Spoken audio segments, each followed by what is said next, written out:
Hello दोस्तों, स्वागत है एक बार फिर से आपका मेरे चैनल पे लीगल न्यूज़ 127 पे। दोस्तों, आज की वीडियो में बात करूंगी कि ऐसे टॉपिक के बारे में, एक ऐसा सवाल है जो सोशल मीडिया पे बहस का विषय बना हुआ है। मोस्टली कि क्या पति की जो सैलरी होती है उस पर पत्नी का हक होता है। तो पत्नी क्या पति की पूरी सैलरी जब वो केस करती है तो क्या वो पूरी सैलरी ले सकती है? आज की वीडियो में इसी टॉपिक पे बात करूंगी। बहुत लोगों को क्या लगता है, स्पेशली वो महिलाओं को जो झूठे केसेस करती है और ऊपर से वो ये सोचती है भाई शादी के बाद क्या होता है, पति की पूरी सैलरी हमारी सैलरी हुई है तो वो मेंटेनेंस भी डिमांड करेगी, अलग से सैलरी भी लेगी। तो इसी टॉपिक पे बात करूंगी, क्लियर करूंगी कि या वाकई ऐसा होता है और नहीं होता तो एक्चुअली में कानून क्या है, कानून कहता क्या है। तो एंड तक बने रहिएगा, स्किप मत करिएगा। और फिलहाल चैनल पे नए जुड़े हैं तो चैनल को लाइक करिए, ज़्यादा लोग तो शेयर करिए, सब्सक्राइब करना बिल्कुल मत भूलिए। साथ ही बेल आइकन दबाइए ताकि आपको टाइम टाइम से मेरी वीडियो की नोटिफिकेशन सबसे पहले मिलती रहे। तो दोस्तों, बात करते हैं लोगों की सबसे बड़ी गलती यही है, स्पेशली महिलाओं की, कि सबसे पहले आप बात समझिए कि भारत में ऐसा कोई भी कानून नहीं है जो कहता है कि भाई शादी की बात पति की जो सैलरी है जो वो खुद कमाता है, अर्न करता है, वो पत्नी की हो जाएगी। बट ऐसा भी नहीं है कि पत्नी को अधिकार नहीं मिलेगा। पत्नी को भरण पोषण मिलता है। जब वो केस करती है तो कानून देखता है, सारी चीज़ों को देखता है, परखता है। उसके बाद पे है जो पत्नी को जो मेंटेनेंस के लिए कानून जो बनाया गया है, जिसे हम भरण पोषण कहते हैं, 125 सीआरपीसी, या नया है जो 144 बीएनएस, उसके तहत वो राशि दी जाती है। बट भरण पोषण, मेंटेनेंस और पति की सैलरी, ये दोनों अलग अलग चीज होती है, वो एक नहीं होती है।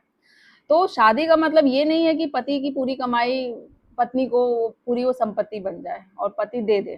कोर्ट ने ऑर्डर कर दिया, पत्नी ने डिमांड किया तो कोर्ट दिलवा देगा, ऐसा बिल्कुल नहीं है। ये सब गलत फहमी है, अफवाहें हैं, जोड़ती है, ऐसा नहीं होता है।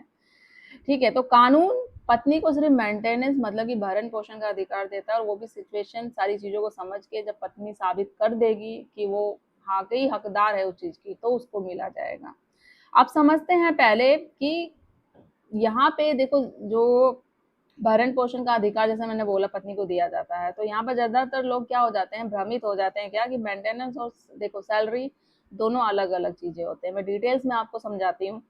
पत्नी को पति की पूरी सैलरी नहीं मिलती है, बल्कि सिचुएशन के हिसाब से उसको मेंटेनेंस दिया जाता है, जो एक राशि अमाउंट तय की जाती है, जो उसको पति को ऑर्डर दिया जाता है कि पति कि आप पत्नी को इतना अमाउंट, फॉर एग्जांपल कि 5000 आपको हर महीने देने हैं, जो भी जो कोर्ट ने ऑर्डर पास किया है। ये नहीं कि पूरी सैलरी दे दो या आधी सैलरी, कोर्ट ऑर्डर पास करेगा, ऐसा बिल्कुल नहीं होता है।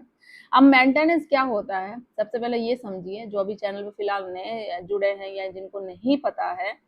सवाल आता है मेंटेनेंस क्या है। तो मेंटेनेंस का मतलब ये नहीं है कि पत्नी के जीवन यापन की आर्थिक सहायता। यदि पत्नी स्वयं अपना खर्चा नहीं उठा पा रही है, वो अपनी बेसिक जरूरतों को पूरा नहीं कर पा रही, जैसे उसको रहने, खाने पीने, मेडिकल खर्चा, या वो उसका बच्चा उसके साथ है, इन जरूरतों को पूरा नहीं कर पा रही है, और वो जिस रीजन से घर छोड़ के गई है, वो कोर्ट में साबित कर दिया कि भाई उसको ससुराल वाले टॉर्चर करते थे, दहेज की डिमांड करते थे, इसलिए इसको छोड़ा गया, बल्कि वो बिन बताए किसी भी रीजन से छोड़ के चली गई। अब जब कोर्ट पूछता है कि भाई आपने क्यों छोड़ा, वो नहीं बता पा रही, बस ऐसे ही छोड़ दिया, और फिर वो मेंटेनेंस मांग रही है।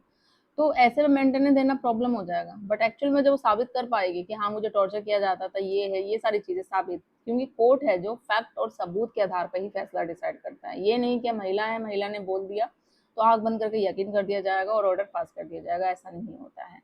ठीक है, तो कोर्ट ये देखती है कि पत्नी को अपना जीवन जीने के लिए कितनी एक्चुअल जो अमाउंट है उसकी जरूरत है, और पति की इनकम कितनी है। ठीक है, कि वो और उस पर क्या जिम्मेदारी है, उसकी सैलरी कितनी है, उसकी लायबिलिटी क्या है, वो सारी चीजों को देख के फिर मेंटेनेंस डिसाइड होता है। तो हर राशि, एक अमाउंट जो मेंटेनेंस का होता है वो कोई फिक्स नहीं होता है, हर केस अलग अलग होता है। तो सिचुएशन के हिसाब से ही वो डिसाइड होता है कि अमाउंट कितना पास होगा, देना पड़ेगा। तो कोई फिक्स नियम नहीं है कि हमेशा पति की आय पर ये निर्भर कि कितना प्रतिशत दिया जाएगा, ऐसा नहीं है। हर मामले के सिचुएशन, हर परिस्थिति है, जो तथ्य जो मेन होता है वो सब अलग अलग होते हैं। अब कोर्ट किन बातों को देखती है, देखो जब मेंटेनेंस तय किया जाता है ना, तो तब कोर्ट बहुत सारी महत्वपूर्ण बातों को पर देखती है, विचार करती है। जैसे मैंने पहले बताया कि पति की आय कितनी है, उसकी लायबिलिटी कितनी है, और कोई उस पर डिपेंडेंट है, जैसे उसके मदर, फादर, बहन है या भाई है, उनकी एजुकेशन, उनकी शादी, या कोई लोन चल रहा है, हाउस लोन चल रहा है किसी का भी, या वो रेंट दे रहे हैं, या बच्चा बहुत सिचुएशन में होता है उनके पास ही होता है, तो वो सारी चीजों को देखते हैं। तीसरी बात की पत्नी की आय पत्नी जॉब करती है या नहीं करती है, वो अपनी जो बेसिक नीड्स को है वो खुद पूरा कर पा रही है, तो फिर मेंटेनेंस क्यों डिसाइड कर रही है। कोर्ट उससे पूछता है घर क्यों छोड़ा, क्या कारण था, तो या जॉब करने के बावजूद आपने छोड़ दिया, या पढ़े लिखे हो तो जॉब क्यों नहीं कर रही हो। वो सारी चीजें होती है, ये नहीं कि आपने केस कर दिया कोर्ट ने आपको अपने पैसे दिला दिए। सारी सिचुएशन को देखते ही डिसाइड करता है। अब क्या नौकरी करने वाली पत्नी को मेंटेनेंस मिलेगा, तो ये डिपेंड करता है सिचुएशन पे। नौकरी करने के बावजूद पत्नी अपनी बेसिक जरूरतों को पूरा नहीं कर पाती, और कुछ चीजें होती है कि नौकरी कर रही है फिर भी डिमांड करती है, जरूरतें पूरी कर पा रही है, अच्छी खासी अपनी लाइफ स्पेंड कर पा रही है, फिर भी डिमांड करती है, तो फिर नहीं मिलता है। तो इसका जवाब केवल नौकरी ही के डिपेंड पे ही फैसला नहीं होता है, सिचुएशन को देखा जाता है। अगर पत्नी की आय बहुत कम है, उसका भरण पोषण ठीक से नहीं हो पा रहा है, तो परिस्थिति के अनुसार कोर्ट है जो वो तय करती है।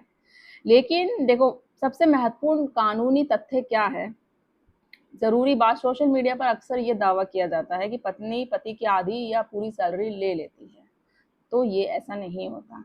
वास्तविकता सच ये है कि कोर्ट का उद्देश्य पति को आर्थिक रूप से, ये नहीं कि उसको बर्बाद कर देना है। कोर्ट का उद्देश्य ये सुनिश्चित करना होता है कि जरूरतमंद जीवन साथी समाज जनक जो है जीवन जी सके, अपनी लाइफ को अच्छे से बिता सके। इसलिए किसी भी वायरल पोस्ट या आधी अधूरी जानकारी को उस पर विश्वास ना करें, पूरी जानकारी ले, कानूनी सलाह ले, वकील के साथ बैठे मशवरा करें, तो फिर उसके बाद है जो अपना नेक्स्ट कदम है जो उठाए। तो दोस्तों, आज की वीडियो में आपने क्या समझा कि पत्नी की पति की पूरी सैलरी पर कोई अधिकार नहीं होता है। पत्नी को सिचुएशन के हिसाब से मेंटेनेंस दिया जाता है, और मेंटेनेंस और सैलरी दोनों चीजें अलग अलग है। वो दोनों चीजें नहीं दे सकती, ना कोर्ट उसको दिलवाएगा। मेंटेनेंस तय करते समय कोर्ट किन तथ्य को देखता है, फिर उस आधार पे फैसला करता है। ये चीजें भी मैंने इसमें क्लियर कर दी है, और हर मामले का जो फैसला है फैक्ट और सबूतों के आधार पर ही तय होता है। तो अगर आपको ये जानकारी उपयोगी लगी तो ज़्यादा लोगों को शेयर करिए, चैनल को सब्सक्राइब करिए। जल्दी मिलूंगी मैं अपने अगले वीडियो में, तब तक के लिए थैंक यू।